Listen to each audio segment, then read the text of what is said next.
when he's holding on to his brother and said he was the best part. Bro, I know I'm supposed to cry there. I'm supposed to feel the death of his brother there. All right. It's a twin, and it's different. And it's also a horror movie. So I want to feel it more. I got. Okay, about this. You never felt the death in a horror film? Wait. Listen to me. Listen to this. Listen to this. I got it. It's interesting. He said that I got the delay feeling of that. The delay feeling was when at that post. Spoiler alert. We don't care. Watch the movie, fucking guys. When he says he told me to stay away from you. He said, yeah. When he told him, I promised my brother I would leave you alone. Yes. Oh, when he tells in the post credits. When he told him that, no, but when he told it, first of all, yeah, but that was a great way to deliver it. Like that, I felt whatever delay reaction of, man, oh my, he lost his brother. It made me feel like, yo, he really knows his brother's not really dead. Like, so I'm not mourning his death because he's not dead. I literally spoke to him post what I thought was death. Because when he died, he cried. Right? Everyone was trying to touch him to leave the body. He said, don't fucking... Like, his brother, he was... That's when that moment was... Point. All that right there, that's not supposed to make you feel something. I felt for him at that moment. At the first... when he actually died. Not all that when he was fighting him and saying, I'm going to do this. Like, I didn't feel it because I felt like he knew he was... It's like... No, it's like that twin thing where I know you're still alive. Like, I know you're still alive. I don't feel like he was... He believed he was dead. No, he thought he was dead. He didn't know he was a vampire. No, I'm saying... It's like... Even though the body is here, it's like it's something internally must have told him. The twin thing. Like don't touch him. Like leave him, because remember they're like leave him alone. He's God and he gone, and he's like no.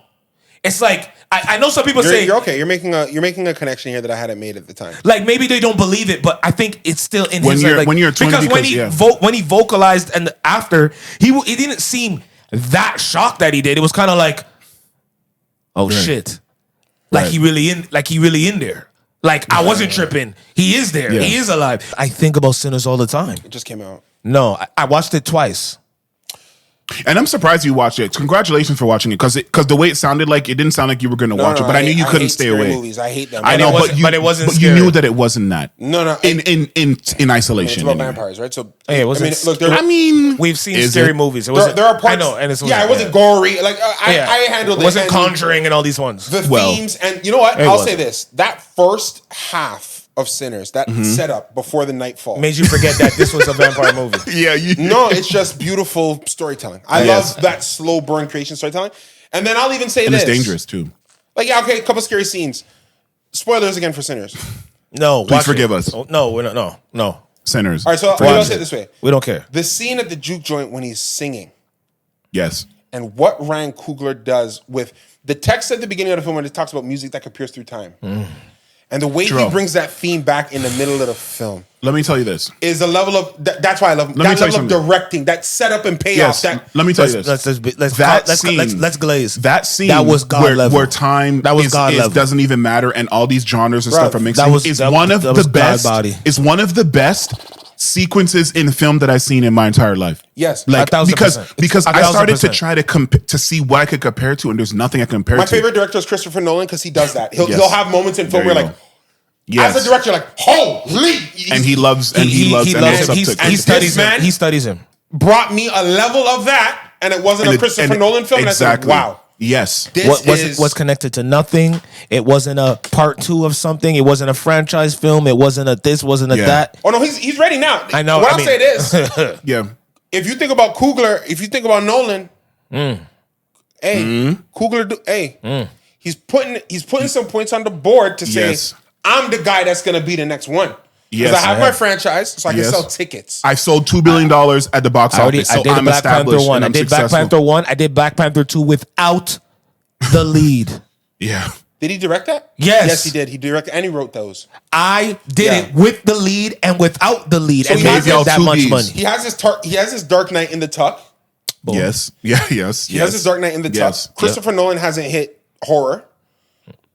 Apparently this Odysseus one that he's doing is going to be... That looks kind of... It looks horror-ish. A bit thriller-ish. Horror-ish. I like thriller. Is what similar to what this is. That's very interesting. He's done this. Yeah. It's a genre film that's going to hit money. Yeah. If he's willing to get into What? He's done his slow burn drama film with Fruitvale Station. Mm-hmm. Bro, he's at a point where now the next thing he does, you just have to watch it. Don't even ask no questions. And that's because of this. Because before people could say, "Oh, it was Creed, it was a franchise." Even though, what a genius idea to reboot the Rocky franchise. But fine, they don't want to give him credit for that. They don't. Yes. They then don't Black Panther, Marvel. Marvel. Yeah. This one makes it so that you just have to watch this movie. Now you have to shut up. Which is going to be the case. Sequence. And bro, I love. I don't know. This is gonna make sense to y'all. Mm-hmm. I love that he operates in Hollywood. And he keeps it very authentic. Yeah, he keeps it right. You know what I'm saying? That's a way. I don't think he plays it like he don't. I don't know how to describe it. He keeps it authentic without drawing attention. Yes, it's just nuance in the way. He's really just authentic. He's a real nigga. Like he's I'm really this, and I love art, and I love the mechanics of art, and I love how to tell story, and I love how to take my time, and I'm everything that you think directors are. I'm also just a real nigga. And it's important that you see that. And you see that in very small ways. Delroy. Because a lot of the guys that we had behind the camera that were black, that were very talented, weren't allowed to be real niggas. Oh, absolutely not. They did not let them be real Carl's niggas. on deck, I'll deal with you. They did not let them. And that's what I'm saying. It was so important for him to make Hollywood all this money first, to be like, I've laid the foundation. Now, let me cook. Bro, I watched a lot of the behind the scenes. I've been going YouTube watching his behind the scenes just working. Yeah. And man, he just looks like a fucking, as an actor, he just looks like a joy to be around, man. Wow. Like he literally looks like a literal joy. Like he comes to make sure you're okay and understand what's going on. Like he's very, very, very hands-on. I was watching an interview with Delroy. I love Delroy. I hope he gets nominated for a supporting character. I knew Delroy Lindo was going to get disrespected by the Oscars forever. Ever since he didn't get nominated for Five Bloods. Do you remember that? Yeah, of course. That was come on. Yeah, that was one of the snubs. Yeah. When no one said anything about that, I said they're never gonna let. No. Well, this will be it for me.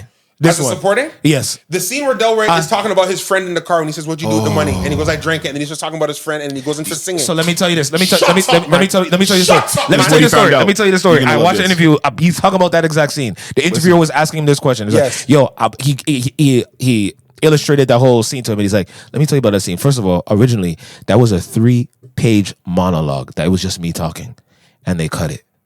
Right? They cut it, and they said, "Oh my god, it would be beautiful." He's like, "Trust me, what Ryan wrote, that 3-page, was fucking phenomenal." But I understand they had to cut it for a time. Blah blah blah blah. They cut it for time. When he got the script, he told Ryan, "I need time to work on this myself." Mm-hmm. Ryan says, "Go ahead, take your time." Mm-hmm. Then later on, he got it, and then he's like, "Yo, Ryan, I just want me, Jordan, and Miles to have our own time with this." Mm-hmm. He's like, go ahead. He's like, this is a director that's allowing the actors to live and breathe the role without interference. He let them do that. Now, as he's telling the story, and he's doing it in the scene, do you know when he starts to sing, after he starts to break down and starts to sing? That's not in the script. The interview was like this. What? Yeah, I started improvising.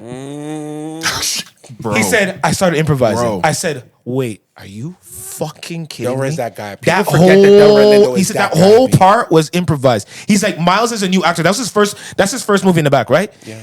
Mm-hmm. He didn't know what to do. So that's why he went for that. And that's why Michael B says, what does he say? Michael B said, guitar, boy. Yo, because what are you doing? That was Michael B saying, we improvising now? This is what we doing? Yes. What you doing? He involved it, and Miles. That's why he looked so stunned and freestyling himself. Surprise. This was not in it. They kept the camera rolling. He's waiting for the cut. There's no cut. For those who don't know. Jesus For those Christ. who don't know. Wow. And haven't looked up Delroy Lindo. Please do. Yes. Please do, man. He's not everything to be he played does. with. He got a show on Disney I watched with Kerry Washington. I don't know why they cut it. Called Unprisoned. Unprisoned? Yeah, Unprisoned. He came from jail and it's a great, quick series to watch. He's amazing in there. I watch him in The Good Fight. This guy he can do film, he can do TV. He's fucking incredible. Go and watch The Five Bloods. Of course, watch The Five Bloods. Watch Gone in 60 Seconds. Are you crazy? There's a scene in The Five Bloods where he's looking just straight down the camera, sweat all over, and he's just delivering. Mm-hmm. Five Bloods is also, you got to watch The Five Bloods. Yeah. Gone to see, brother's love is a brother's love. I know why you did what you did, Reigns. Oh my brother's love is brother's love. Now get out of here. Go before I change my mind. Before I change my mind. Go. Yo, what's the movie or the show where he's on the news. He's on the news. Oh, that's in the where good he's fight. That's the good fight. Where he says the N word, whatever. He's like, I'll say it with you. The good fight. I just watched that recently. Is that a movie or a show? It's a show, and he's incredible in it. Of course, he fucking is. He's the head of a law firm. It's the spinoff of The Good Wife, which also for those who one of love the greatest shows. The Good Wife. Yeah, all right then. Yeah, I'm watching that right now, rewatching it, brother. It's amazing. It's one of the greatest shows. You're watching that. Actually, you need to watch The Good Fight and The Good Wife. It's just for you. It's hard because it's back when TV was 24 episodes. No, I understand. So it's a commitment. Oh, you like that now? But man, once you get into it, you will. This show starts to sing. It's crazy. I'm watching it right now. I'm in the last season of it again, and then continuing back with The Good Fight because I only discovered The Good Fight recently. I didn't know that there was a spinoff of this, and I'm like, wow, that's crazy. With Luca and them, man. Yeah. The other thing I was gonna say about Sinners, because we're all in agreement that that's a really great movie. It's a great media piece because I put it in the category. It's a great piece of art. I put it in the category of like video games and things where there's like so much going on that you have to like. It's very difficult to just say, "Oh, this is a dope movie," because there was just so much that was put into it, and you can tell. I'm not so much stuff is. I'm not over exaggerating. Me watching it a second time, I saw different things. I don't care what anybody says. And that's like I just saw different, and especially movie. because I watched it differently. Yeah. Like I watched it in IMAX the second time. The first time I watched it regular in VIP, but I watched it in IMAX, and now I'm like, oh, you know what, Ryan, you're right to watch it in IMAX too. I get it. I see why you did what you did and all that. Video, like, by the way, you saw that video, Trevor, right? Where he was explaining the different formats. My that they said single-handedly is why the movie is doing this well because people were learning in real time. People didn't know there was all these differences. He named like almost like 40 different. It was a class, film class. The films was available on. Like, that's a film right study. Here. And here on the way, I know my favorite aspect ratio. It's 18 perforations, right? Right. So you see, we take that divide by 4, and then so you see how right through just like that. Just like that. And it's crazy because if you ask him, right? You can watch it like this way. Well, this would be the way to do it. Right here, my God. Here's the 10 shitties in the world where you can see this film. Watch that. We got one Cineplace in Toronto. I'm like, that's Vaughn, nigga. That's the one with the alien. Yeah, that's what I'm like, oh shit, he picked us up. We wanted the 10. So please, if you're one of these cities, you can catch a film in this format. Sound like Nipsey Hussle. It's definitely how you want to do it. It's how you want to do it. Chris Shaw. Just telling you this real shit. Put a lie into this. Yeah. The composer of this film. Yeah. Look, he's amazing. He went crazy. He's crazy. He's amazing. He's amazing. Yo. Just keep the energy going. It's what's crazy is that what's crazy? Doing a simple thing like that, like showing your love for something. Whose idea was that though? Somebody at Warner must have said, "Yo, we should just put this guy on camera." I don't. Yeah, because it's him talking to them about it, and they're like, "Wait, can we just record this?" Yeah, tell us this stuff. You know that was him explaining when he went to the studio and said, "I need more of a budget for IMAX cameras." Yeah, this is why. And they said, "Why do you need IMAX cameras?" Yeah, why? All right, just give me 1 second. I'm gonna tell you how we do it. You see, the aspect ratio like this, right? The aspect ratio. Bro, somebody was in the meeting like, "Yo, do you want to use this to?" Yeah. I'll be honest. Yes. That video of him talking about it. Oh yes. My God. Drove me to watch it more than the 2 trailers. You see? I'll be real about that. And that's what I'm telling you. Is what happened for a lot of people. Yeah, like that was their sentiment. Because the movie looked interesting, whatever we were talking about it here earlier. But once he dropped that, it wasn't him trying to sell you anything. No. And this is the thing that we talk about in music and these things. I cared about it. I have a passion. I love this. I'm telling you about it. Whether you watch it or not, this is what I would like you to do. Yeah. But hey, these are the reasons why we did this. This is why we did it. You should see it in this if you want. I don't know. Now it can't be read. Because what I'll say is this, and you'll know this from working on film. Anytime you see a movie, even if it's the trash ones, everything went into making. And that's the thing that people don't understand. And there's no decision, even on the films you don't like, that was made by accident. Absolutely. And if you brought every director and every leading actor and every writer into a room and said, "Hey, tell me," that's why I used to love those Hollywood Reporter interviews. Right. Or why, you know what I used to love? Inside the Actors Studio. You remember that? Right. Yes. Because I would realize, I never forgot, it was Bradley Cooper and he's talking to me, he goes, "And Bradley, after you finished Limitless, you went to the comedic masterpiece that was The Hangover." And in that moment, I'm like, yo, every movie is the most serious and most important thing for these people. Absolutely, until the next one. It's how they feed their family. 1,000%. None of it's a mistake. We, the audience, need to honor that, I think. Yeah. When I shot that goddamn Skip the Dishes commercial, if you were in the room with the 25 people that worked on that quick commercial and the way that they broke down why things had to happen the way, why the pot had to be a certain way, stop it, why the certain splash that was on my shoulder had to be this, because if she was over here, that wouldn't have occurred, and this afterward, like there's a whole story that somebody had to come up with, and they all had to agree and make that vision come to life for 30 15 seconds, let alone a fucking movie. Are you kidding me? We've talked about this before. It's crazy. It's obviously you guys don't. Oh my! I've made God. music before. I found music very solitary. Even when because maybe I wasn't working with the producers as much. Yeah, I didn't have a great relationship like you guys have with my partner in that way.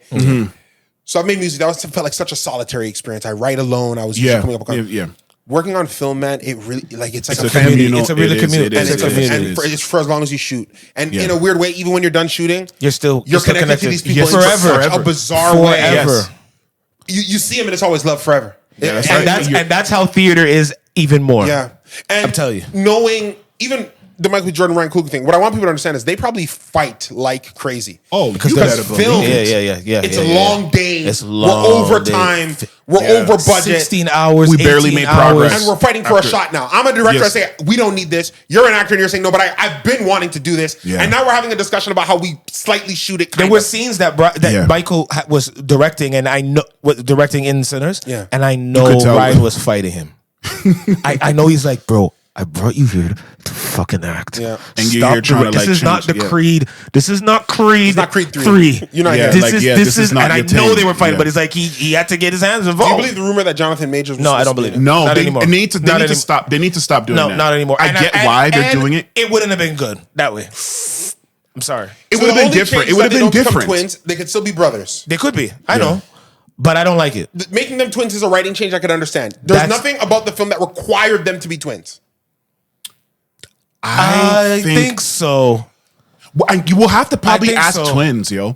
I think so because they did allude to sometimes narratively. Narratively in the film, they talked about who are you being twins. Because I think the twins thing is almost like a symbolic thing. Yeah, but that's a throwaway line. You guys brought it now because that's a throwaway line. That's nothing.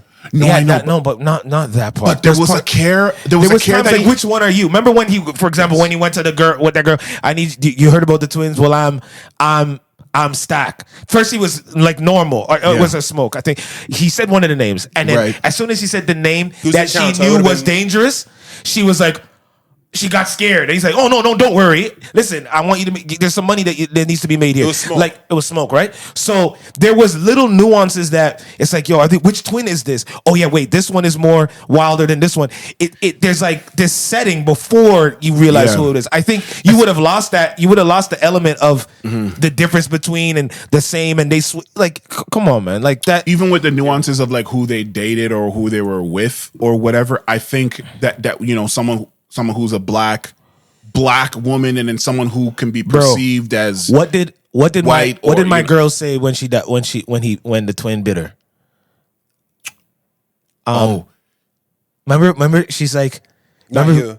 Yeah, no, oh my, you're only saying that to the twin. Not you. That's a twin. That's a twin conversation. There's little things, not you, because it's like it looks like her lover's killing her. Yes. Do you understand? Ryan's sick. He's a sick man. Yo, he's sick. She looked at not you. It could have been anybody. She was dying anyway. Shit. I would want like a 2-hour sit down with Ryan. I'm telling you, to find all the hidden symbolism in the script. That he wondered. There's stuff I see that I know is subtle. Like I'll say a couple things that I like just vaguely. Yeah. The Asian couple's on purpose. Come on. Well, and a lot that happens with that Asian couple is on purpose. Absolutely. Absolutely. And being a guy that grew up in Oakland, which is where he's from, I would love to have understood why he had to get into his head about that. The nuance between how the two relationships work with the black woman and the one quadroon or whatever it is is on purpose. Absolutely. Her being part black is on purpose. Yes, it is. The way she operates and maneuvers is on purpose because he's making comments on allyship. Yeah, absolutely. He's doing a lot. And with the Irish who are not who were just as discriminated against as black people in America. Speaking the scripture while baptizing him. I know this. It's on purpose. He's like, yo, I know this script. Yeah, we know. I know this. I know this verse. Which is a comment. It's a commentary on so many things. I know so many things. And you know, one of the biggest. Which, by the way, for those Christians who say when I say commentary on those things, yep. Maybe I'm different. You are. I accept commentaries on church culture, and I do not take them as an affront to Christ. Because there are mistakes that church culture makes. Of course. A billion. And has made. A billion. And who continues to make. But I still believe Christ is real. Yeah, that's the a concept different at its- conversation. So nothing about the film offended me, And it shouldn't. Because I understand someone saying, I thought the Lord's Prayer would help me. Yes. And then the evil that saying, no, I know the Bible, you better believe. So yes. So I want to build. So that didn't offend me. I want to build off of that, and I'm going to try to make this as short as possible. Yeah. The artist who it's loosely based on, whatever, Robert Johnson, whatever, the blues artist. The thing that people don't understand about the whole demonic part of this is that at those times, the term selling your soul for music, because they said he sold his soul so that he could, so the devil could give him that power and that ability to play that guitar in a way that no one had ever heard of till that point. Do you understand? So when that term of selling your soul, that's even brought up today, which makes the time jump of all the music. do you understand? Because selling your soul started then and it's continued even until now. You understand? But people just assume it's you going to the devil with a contract. No, it's not. It's not in the way that you think. And Ryan is so well versed. And I know there's this whole FBA, First Black American bullshit that's kind of going. They're trying to separate themselves from the Africans and the Caribbeans and stuff like that. But Ryan dipped into the Yoruba religion. He did. Based in Nigeria. Nigeria. He said it. Was explaining that act of that spirit taking you over to be able to play and do all those things musically and be successful is not even really demonic. It's just asking for another entity to take over and help you achieve that thing. What has happened with over time is that they've demonized the African spirituality that preceded everything else. Is demonic. It's demonic because but we're not going to go there because we can have that. No, we can have the conversation. But I want to finish. I want to finish to that part. So, what a lot of Christians who were apprehensive about seeing the film need to understand that the image. Well, they eventually because it was like too prominent, and I have to see it, and they saw that it wasn't what they thought it was. Yeah. But the imagery is really about what it takes to be successful. It's not necessarily about selling your soul to the devil, but it's about giving in to just the work and shutting out the entire world and just being a slave to your craft, to where you don't live a normal, regular life. We've joked about here and talked about how Future said that he's foregone having normal relationships with his family and all his kids and stuff like that so that he can be a musician. That is selling your soul. You touring career. Majority a part of your life, and Michael Jackson being a child superstar or whatever, a musician from age 5 till 50 when he passed, that is a form of selling your soul. And the movie talking about that in such a way, but adding in horror and things that are like so overtly, negative that we've understood as society. But it's really just about the decisions. Do you want to be successful? Do you want to be able to tour the world? He had to break away from his church, from his dad, who instilled all these spiritual and beautiful, by the way. Right? And instilled all these things. And it's like he had to go on his own and go on the road and break away from those teachings and things that were instilled in him, but not because so we can go chill with the devil, but it's how we were brought up to perceive anything that is outside of that. That's why it's so crazy that he told the story in this way and centered around music, because that is something people joke about. Beyonce selling her soul and Jay-Z, and it's always successful. The black artists. It's always the Irishman, the lead, when they were like, oh, people thought it was a racial thing that he wanted his music. No, that's more so about how like the labels aren't inherently racist, but they want your music. They want the thing that makes you click, the thing that makes you. I want to exploit that, not in a negative way, but I want that for the world. Yes, it's going to make me money, but it's going to make you money. It's going to make you fame. And the fact that he tied it in that way, but they want to own it though, because a lot of people thought, oh, that Irish he was just racist because he wanted his. But he's they didn't. It's not even we offer fellowship. We offer. And Ryan had to come out and say that no, I don't want you guys to get misconstrued. I want your voice. That's what labels do. Leo Cohen, you talk about it. That's what he did to DMX. Beautiful That's what he did to all these people. What I love is when he's trying to encourage the man, and he goes, "I'm of their mind now." He goes, "You know, this Jew trend's not even yours." He goes, "They're coming for you tomorrow." I even warned them. And that's another. You were doomed already from the before start. we got here. The cards were stacked. They already against was you coming for from you. the beginning. Pick your killer. That's it. You want That's the it. KKK What do you killers? want? That's Or it. you want to? But if you get with us, you'll be with us forever, and we'll live forever, and we'll kill them all anyway. And I got you. And I got you, False ally shit. Anyway, the I gotta place, sit with this man for 2 hours. I gotta do it, bro. right? I love the rules though. I love the rules of. It's always been that way. A vampire can only come if you invite them in. I love that. I Which is love probably that. why I love, he used the vampires as a trope. But that's how. yeah, Yes, exactly. that I really loved. I really loved that so much. Because you had to say it. Yeah, you have to say it. Like what? No, what? And that's And symbolic. like, wait, what are you doing, Cornbread? Why you don't just? Yo, even when you they're need like, to be what is invited? it that we're supposed to be doing? Yeah. Being good to what? And it's like, yo, this It's like, oh country my. tricky ass. Yes, exactly. Almost like Yeah, because agents we should in be the doing what we hood need to trying do. It's like when you call somebody up. What do you mean we need to do what we need to do? What does that even mean? Yeah. Because when they wanted to get in first, they tried to send an inside man, innit? Yeah. Whatever, yeah.